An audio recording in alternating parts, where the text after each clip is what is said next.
Meaning of gradual. Gradual. Gradual. Gradual. Gradual. The term gradual refers to something that happens slowly and incrementally over time, rather than suddenly or all at once. The gradual process may involve a series of small steps that accumulate into significant changes or shifts.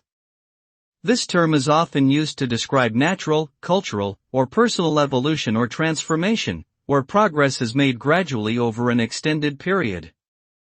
The result of a gradual approach is typically more sustainable and stable compared to rapid or sudden changes, as the incremental progress allows for adjustments and adaptations along the way.